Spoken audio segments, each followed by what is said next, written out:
जय हिंद मेरे प्यारे दोस्तों, हमारे इस चैनल एक्सटेम में आपका स्वागत है। अगर बात करेंगे तो उत्तराखंड लोक सेवा आयोग, जिसको क्या कहा जाता है उत्तराखंड पब्लिक सर्विस कमीशन, जिसका हेडक्वार्टर हरिद्वार है, इनके द्वारा 11 जुलाई 2025 को उत्तराखंड के अंतर्गत पर अधीक्षिका महिला कल्याण विभाग के अंतर्गत पर चयन 2025 के लिए विज्ञप्ति यहाँ पर अपडेट किया गया है। शॉर्ट से पूरा इन्फॉर्मेशन देख लेंगे विज्ञप्ति के अंतर्गत पे कि कौन इसके लिए एलिजिबल है, बने रहेगा इसके अंतर्गत पे। यदि आप नए हैं, यदि आपके द्वारा हमारे इस चैनल एक्सटेम को सब्सक्राइब नहीं किया तो सब्सक्राइब कीजिए, बेल आइकन को प्रेस कीजिए तथा इस वीडियो को शेयर भी कीजिएगा। चलिए वापस बढ़ते हैं, देख लेते हैं क्या क्या चीज़ें इंपॉर्टेंट पॉइंट है। सबसे पहले ध्यान रखते हैं कि उत्तराखंड लोक सेवा आयोग, जिसका हेडक्वार्टर हरिद्वार है, ऑफिशियल पिन कोड है 249404 है। ये मैं बार बार इसलिए प्रोवाइड करता हूँ कि आने वाले समय में आपको याद रखने की कोई ज़रूरत नहीं होगी, हमेशा रिवीजन होते रहेगा जब भी आप ये वीडियो देखते रहेंगे, ठीक है। तो इसका हेडक्वार्टर के अंतर्गत तो आपको डॉक्यूमेंट वेरिफिकेशन के लिए जाना होता है, तो इसलिए इंपॉर्टेंट हो जाता है, या कभी कुरियर करनी होती है कोई डॉक्यूमेंट, तो इसका पिन कोड भी यही है, उत्तराखंड लोक सेवा आयोग 249404। वेबसाइट की बात करेंगे तो psc.uk.gov.in हो गया। और उसके बाद में यहाँ पर बात करेंगे तो अधीक्षिका होगी महिला कल्याण विभाग, चयन 2025। उसके बाद में नोटिफिकेशन अपडेट किया गया है 11 जुलाई 2025 को। इसका क्लोजिंग डेट है 31 जुलाई 2025। तो कहने का मतलब है 11 जुलाई से लेकर 31 जुलाई तक आप फॉर्म फिल कर सकते हैं। और उसके बाद में फीस पेमेंट आप कर सकते हैं 31 जुलाई 2025 को रात के 12 बजे तक। और उसके बाद की बात करेंगे तो ऑनलाइन आवेदन प्रक्रिया पूर्ण करने के पश्चात ऑनलाइन आवेदन पत्र की जो प्रविष्टि है इसके अंतर्गत पर संशोधन आप कर सकते हैं 8 अगस्त से लेकर 17 अगस्त तक रात के 12 बजे तक आपके लिए इसमें पोर्टल चालू कर दिया जाएगा, आपको ध्यान में रख लेना है। आवेदन पत्र की जो प्रिंट आउट पड़ती है समस्त शैक्षणिक एवं अन्य अभिलेखों के साथ जमा करने की जो अंतिम तिथि है, जो आपको डॉक्यूमेंट सबमिट करना है 1 सितंबर 2025 तक आप सबमिट कर सकते हैं। आपके पास में बहुत सारा समय अवेलेबल हो जाता है, ठीक है ना।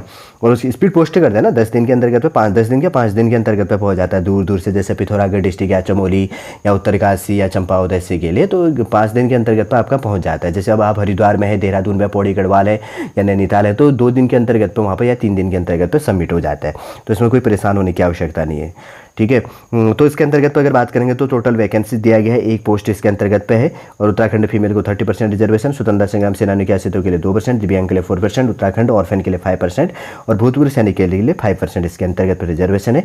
ये चीज़ आपको ध्यान रखनी ही नहीं है। इसके अंतर्गत की बात करेंगे तो इसमें क्या चीज़ होना है, मेरिट लिस्ट के आधार पर इसमें सिलेक्शन होगा, जैसे कि पूरा हाईलाइट किया गया। अभ्यर्थियों का चयन साक्षात्कार के प्राप्तांकों से निर्मित मेरिट के आधार पर किया जाएगा। ये चीज़ आपको ध्यान में रख लेनी है, ठीक है।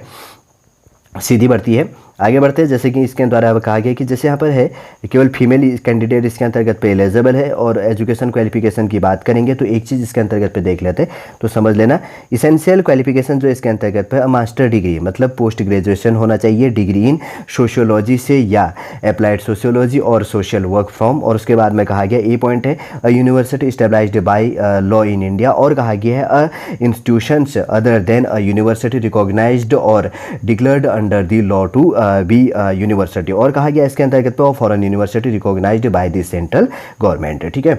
उसके बाद में अधिमान्य अर्हता की बात करेंगे तो किसी मान्यता प्राप्त विश्वविद्यालय की विधि स्नातक की उपाधि होनी चाहिए।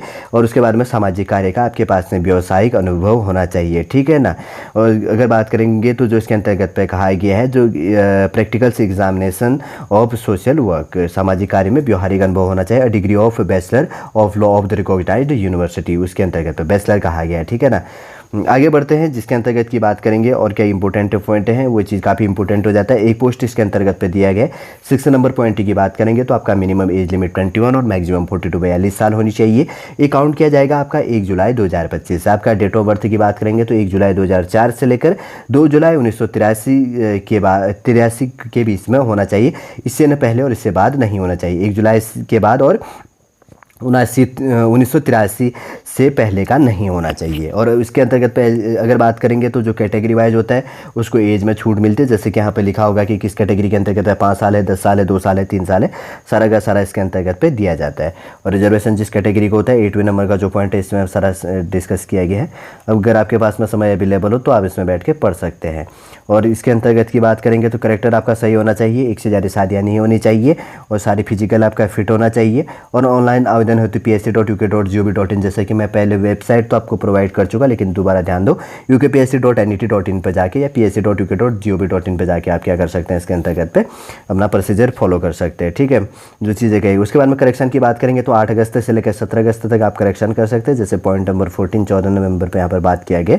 और फॉर्म फीस काफ़ी इंपॉर्टेंट हो जाता है। अनरिजर्व कैटेगरी के लिए 166.36 और अन्य पिछड़ा वर्ग के लिए उत्तराखंड के अंतर्गत पे 166.36, शेड्यूल कास्ट शेड्यूल टाइप के लिए 76.36 और उत्तराखंड आर्थिक रूप से कमजोर वर्ग के लिए 166.36 और शारीरिक दिव्यांग के लिए 16.36 और उत्तराखंड अनाथ ऑर्फन के लिए कोई फॉर्म फीस के अंतर्गत पे नहीं करनी होती है। ठीक है, ध्यान रखना ये चीज़ें। फीस पेमेंट काफ़ी इंपॉर्टेंट हो जाता है। बहुत सारे लोग पूछने लग जाते हैं, पूरा वीडियो देखते नहीं है और बीच में पूछने लग जाते हैं कि बस कमेंट कर देते हैं कि ये चीज़ क्या है, इसमें एजुकेशन क्वालिफिकेशन क्या है। तो मैं कहता हूँ कि पूरा का पूरा वीडियो देखेगा और आपको कमेंट करके पूछने की आवश्यकता भी नहीं है। ठीक है ना, अगर आपकी इच्छा होती है तो आप कमेंट कर सकते हैं, लेकिन मेरा टारगेट रहता है कि आपको कमेंट में पूछने की आवश्यकता ही नहीं पड़े। और बहुत चीज़ें इसके अंतर्गत पे दी गई है, जैसे कि अगर बात करेंगे तो नेक्स्ट वीडियो के अंतर्गत मेरे पास समय अवेलेबल होगा तो उसमें मैं सिलेबस आपके लिए प्रोवाइड करूँगा। इसमें बेसिक से अगर हम बात करेंगे तो आपके लिए अधीक्षिका जो महिला कल्याण विभाग के अंतर्गत पे एक पोस्ट के लिए जो विज्ञप्ति यहाँ पर अपडेट किया गया है, जो उसके अंतर्गत पे वैकेंसीज है, जो भी आपके फॉर्म फिल करने के लिए इंपॉर्टेंट पॉइंट हैं। तो शॉर्ट रूप से इस वीडियो के अंतर्गत पे मैंने आपके लिए डिस्कस कर लिया और शॉर्ट रूप से आपको समझ में भी आ गया होगा। नेक्स्ट वीडियो के अंतर्गत पे मैं कोशिश करूंगा कि इसका जो सिलेबस है वो आपके लिए शॉर्ट रूप से प्रोवाइड करने की कोशिश करूँ। चलिए दोस्तों, आज का वीडियो हम यहीं पर समाप्त करते हैं। वापस हम नेक्स्ट क्लास के अंतर्गत आपसे मिलेंगे। जय हिंद।